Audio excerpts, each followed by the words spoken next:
Bienvenue Stop Invest, la chaîne des tops d'investissement. Ici, on parle essentiellement d'entreprises de qualité. Mais aujourd'hui, on va parler de secteur d'activité. Je vais présenter ici une analyse sectorielle que vous pouvez retrouver ici dans le Top Premium Infinity. Vous savez qu'on est dans la période ici du Top Premium Infinity qui se termine ici le 30 du mois de novembre. Donc, le prix augmente tous les jours jusqu'au 30 du mois de novembre. D'accord? Donc, pour les informations sur le Top Premium Infinity, tout est en description de la vidéo. Donc, cette note d'analyse sectorielle, une note d'analyse sectorielle, c'est quoi? C'est essentiellement moi qui lis les rapports financiers sur un ensemble d'entreprises dans un secteur d'activité afin d'identifier les éléments positifs, les éléments négatifs, qu'est-ce qu'on doit suivre et quoi faire avec ces informations-là. Donc, on parle du secteur du câble et du satellite. Donc, c'est une analyse qui date du mois d'octobre 2025. On fait généralement ici une mise à jour par an. Donc, octobre 2025 ici, la prochaine mise à jour, c'est dans 6 mois. Comme vous pouvez le voir ici en Hayden, on a déjà parlé ici du secteur du film et divertissement, médias, services interactifs, etc. Donc, ici, dans ce segment-ci, que vous allez retrouver des entités comme Meta et Google. Parce que selon le classement du GICS, elle se retrouve ici à l'intérieur. Et je vous encourage encore à aller regarder c'est quoi le classement du G comme Georges, I comme Inès, C comme Colombe, S comme salopard, ok? GICS, soyez curieux les amis, soyez curieux, d'accord? Ne vous laissez pas surprendre. Quand on veut analyser un secteur, une entreprise, il est très important de savoir à peu près quelles sont les dynamiques sectorielles en date d'aujourd'hui. Et je peux comprendre que vous, en tant que nouvel investisseur, amateur, etc., ça peut être compliqué. C'est pour ça que je le fais pour vous. Et quand je dis je le fais, je ne veux pas juste m'asseoir ici et vous dire que non, je l'ai fait. Je lis les rapports financiers, j'écoute les conférences calls. Je peux même vous indiquer où est-ce que j'ai trouvé l'information en question. Ça ne me dérange pas, mais tout ce qui est ici est essentiellement factuel. Alors, ça donne quoi? Quand on parle du secteur du câble et satellite, ici, on parle d'entreprises comme Charter Communication. C'est très beau à voir, ça paraît sous-évalué, n'est-ce pas? On parle d'entreprises comme Comcast, ok? Voilà. On parle d'entreprises comme Comcast.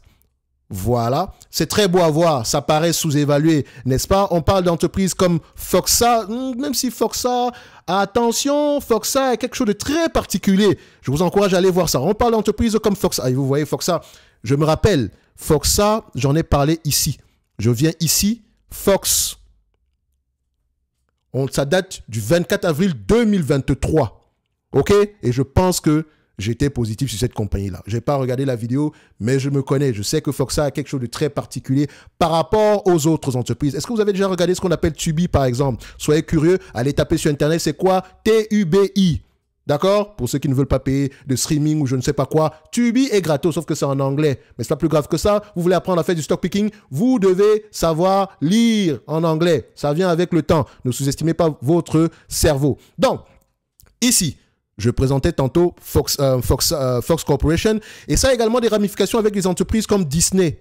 Oui, ça touche des entreprises comme Disney. Soyez curieux, allez regarder. Donc, on va revenir dessus. Ne vous inquiétez pas par rapport à ça parce que vu que j'ai commencé par câble et satellite, on va continuer ici jusqu'aux dernières éditions et imprimerie. D'accord? Je sais que ce n'est pas des secteurs qui vont vous intéresser de manière générale, mais voilà. Je suis ces secteurs d'activité-là et donc, j'ai tendance à aller regarder. Ça n'engage que moi. Maintenant, qu'est-ce qui se passe dans ce secteur d'activité? Comme je l'ai dit ici, pour les plus pressés, une analyse sectorielle, on commence par une synthèse exécutive que vous pouvez retrouver tout ici, tout en haut. Donc, ça veut tout simplement dire que si je suis pressé, j'ai toute l'information de manière générale. Vous avez ici une pastille jaune qui signifie neutre, ça veut dire que je ne suis ni positif ni négatif. Donc, vous voyez que dans l'ensemble du secteur d'activité, si on devait prendre le positif plus le négatif en termes de pondération par rapport à la capitalisation boursière ou bien par rapport aux bénéfices, on allait se dire que c'est dans le service de communication ici, on est plutôt, disons, je vais dire ici, positif. Parce que ce secteur est très vaste. C'est celui qui pèse le plus. Comme je l'ai dit, c'est celui qui inclut Meta et Google. OK? On va assez rapidement. Alors, dans le secteur du câble et du satellite, qu'est-ce qu'on retrouve? C'est quoi le problème en date d'aujourd'hui? Donc, le secteur du câble et satellite est une industrie mature, ok, en pleine transition défensive. Et quand on parle même de ce secteur d'activité-là, j'ai oublié, il fallait que je la cite, c'est important. Une entité française qui s'appelle Altis. Je vous assure, n'allez même pas la regarder. Ce truc-là, c'est une bombe à retardement. Si vous voulez à peu près comprendre comment est-ce qu'on gère mal une entreprise, allez regarder ce type de business-là. Et allez, bon, bref, je pense que vous savez à peu près à qui ça appartient. Lui, il n'a rien à voir dessus. Enfin, quand il dit il n'a rien à voir, il a gagné de l'argent dessus dans tous les cas de figure. Bref, Allons rapidement ici dans notre analyse sectorielle. Donc, c'est un business mature. Donc, mature en pleine transition défensive. Ça veut dire qu'en date d'aujourd'hui, c'est compliqué. Donc, le modèle économique historique centré sur la distribution de contenu vidéo linéaire est en déclin structurel. Un câble distributeur en France, c'est quoi? C'est pas Canal+, c'est pas un câble distributeur, par exemple. C'est en déclin structurel. C'est pas, je pense que Canal, son vrai business, même c'est en Afrique de manière générale, parce qu'eux encore, ils peuvent utiliser, la câble distribution est encore très important, mais c'est un business qui va mourir, d'accord? Bref, je continue. En réponse, l'industrie se réinvente en tant que fournisseur d'infrastructures de connectivité critiques, soit Internet et mobile. Elle conserve des caractéristiques défensives car l'accès à Internet est considéré comme un service essentiel. Toutefois, le secteur fait face à des disruptions technologiques qui l'obligent à investir massivement afin de préserver ses parts de marché. Donc, comme vous voyez, ce secteur-ci, si une entreprise vous intéresse ici, il faut qu'elle distribue Internet, d'accord? Et il faut également, je dis bien, il faut également qu'elle ait un segment mobile. Et on va en parler, ne vous inquiétez pas. Maintenant, on va parler des catalyseurs positifs, d'accord? Des catalyseurs positifs, des risques ici, d'accord? Ensuite, les éléments à suivre, on va terminer ici par quoi faire avec toutes ces informations-là, parce que c'est bien de faire une autre analyse sectorielle, mais qu'est-ce que vous devez faire avec cette information, toutes ces informations? Ne vous inquiétez pas, je vais vous donner tous les éléments nécessaires. Alors, catalyseur positif numéro 1, ici. On parle ici du pivot stratégique vers la connectivité à haute marge. Je m'explique. En réponse au déclin de la vidéo, les opérateurs ont réorienté leur stratégie vers Internet à haut débit. Ils sont engagés dans un cycle majeur de mise à niveau de leur réseau avec la technologie DOCSIS 4.0 qui passe en 2025 des laboratoires au déploiement réel. Ce faisant, ils peuvent offrir des vitesses multi-gigabits symétriques rivalisant avec la fibre et soutenant ainsi des prix plus élevés, ce qui stabilise les revenus et les valorisations. Si tu es curieux, tu vas aller chercher c'est quoi DOCSIS 4.0. D'accord? Deuxième point positif, on doit aller rapidement, on n'a pas le temps les amis. Deuxième point positif ici, la stratégie de convergence et de rétention avec le segment fixe mobile. Je m'explique. L'initiative la plus performante, donc celle qui est selon moi l'une des plus intéressantes pour pouvoir préserver les clients en date d'aujourd'hui, a été le lancement d'offres mobiles en tant qu'opérateur des réseaux mobiles virtuels. Donc le marché américain des MVNO devrait croître avec une croissance moyenne ici de 10,6%. Donc, taux de croissance annuel composé de 10,6% jusqu'en 2029. Ça reste une estimation de manière générale. OK?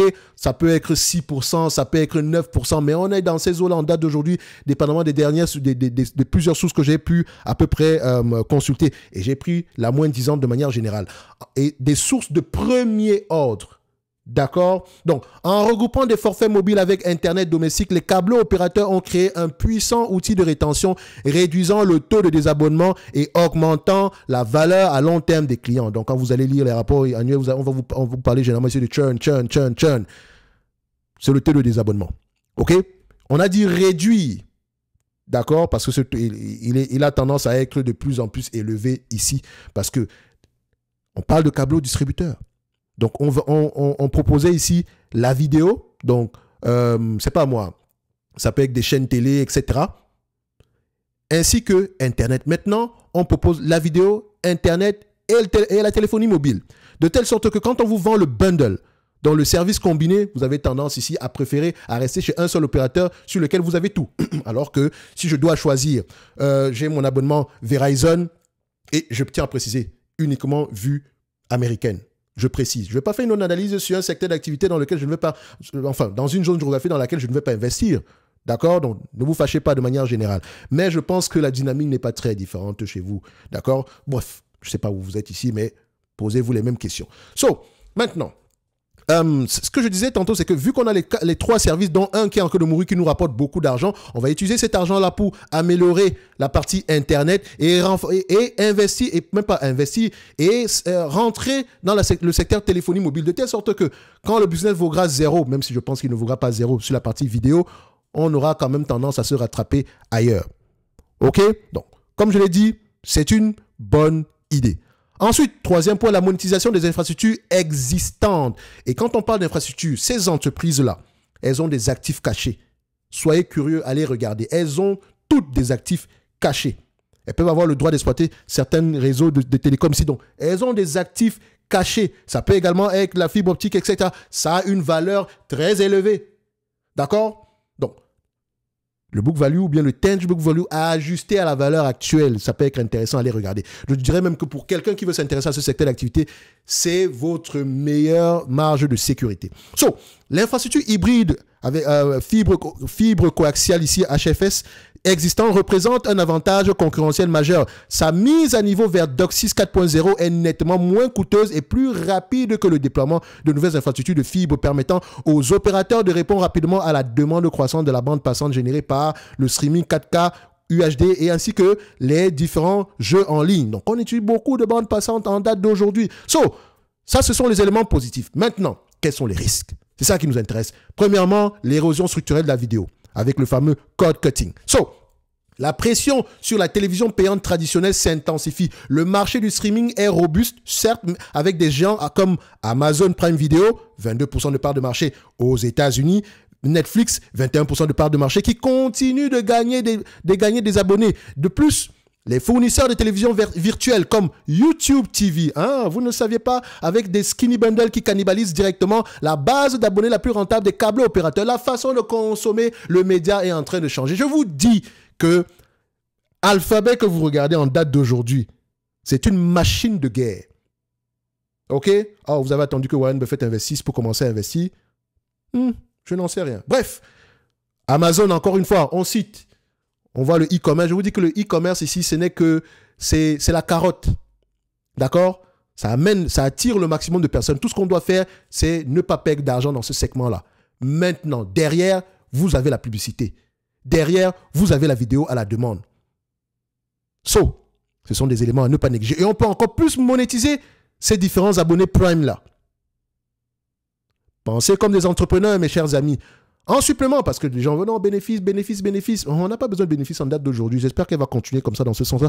Tant qu'elle a des éléments, tant qu'elle trouve ici des segments où elle peut réinvestir son cash flow de manière générale.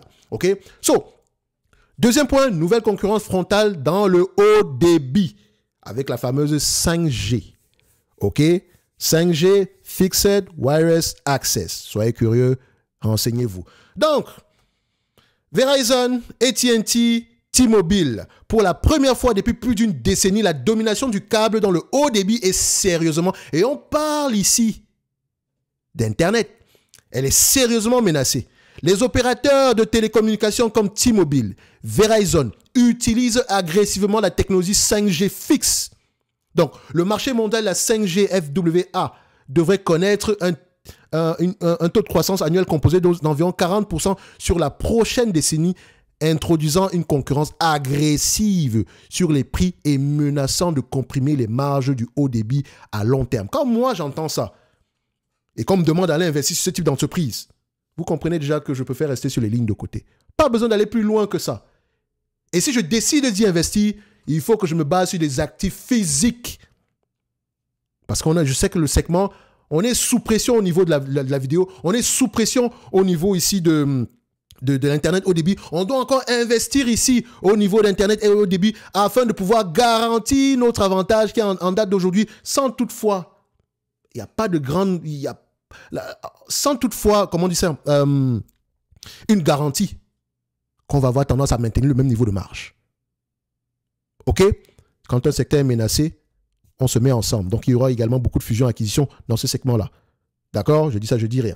Ensuite, vous avez les incertitudes réglementaires ainsi que la fin des subventions.